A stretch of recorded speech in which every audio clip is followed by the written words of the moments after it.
Hello and welcome to Southern Living Presents. I'm Frances Schultz and we're at the Atlanta Botanical Garden. Today, we'll visit a lively potato chip maker in Florida. And then we'll see what's on the menu at a well-known Atlanta eatery. But first, we're off to Sloss Furnaces in Birmingham, Alabama, where art, iron, and steel go hand in hand.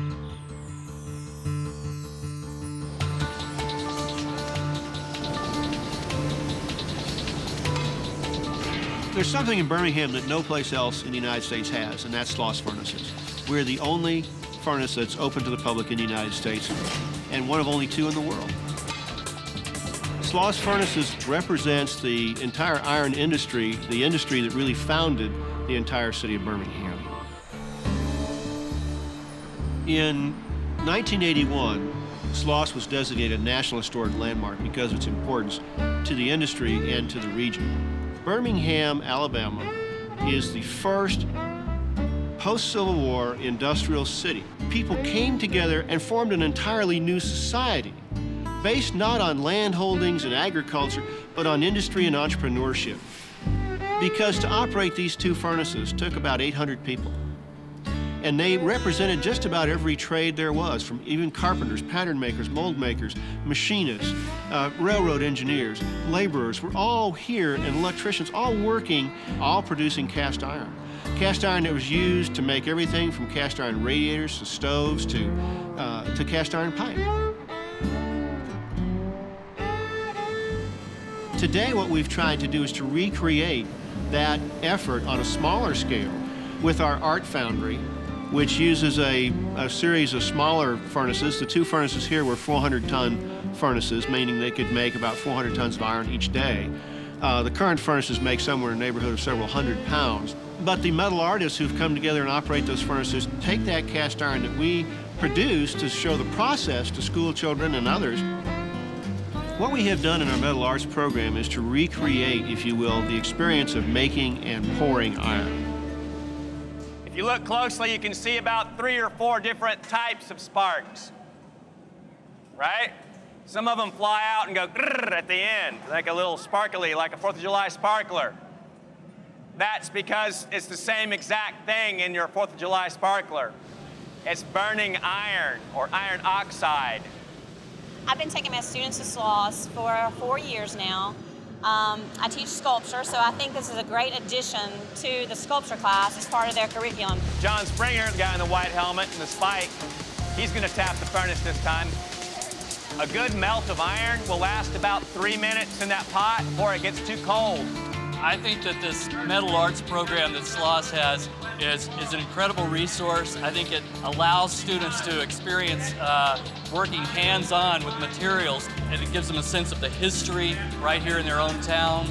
It's historical, and it's incredibly active. This is called a ladle, and it is lined with a refractory clay.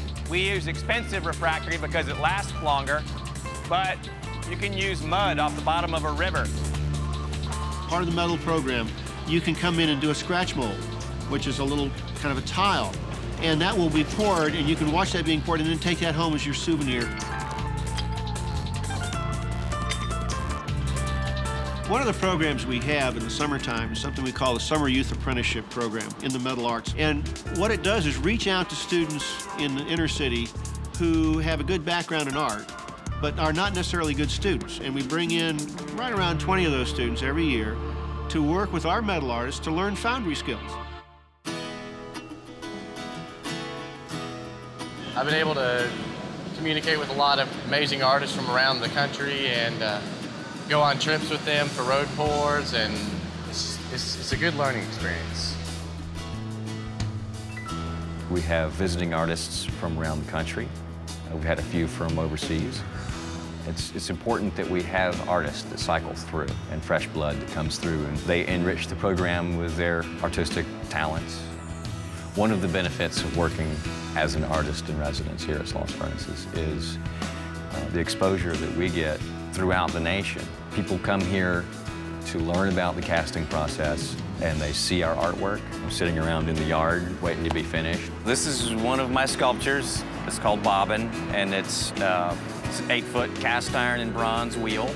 I loosely use imagery of the Industrial Revolution, like Iron Bridge, reference the struts of Iron Bridge, and tried to build a piece using as little hardware as possible, so it's all just spokes that pull towards the center, holding the castings on the outside.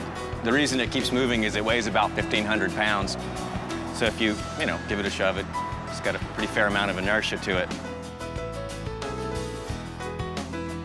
The future for Sloss has never been brighter. It's the only place, really, in the United States where artists working in metal can actually come and cast in a shed that originally cast commercial products. And so it has tremendous emotional impact for these artists who have been here and been part of the program to realize they're part of the entire history of the site that goes back to 1882. Every day, I see something new around the site that inspires me. It's an honor to work under the cast shed. It's like a cathedral of industry.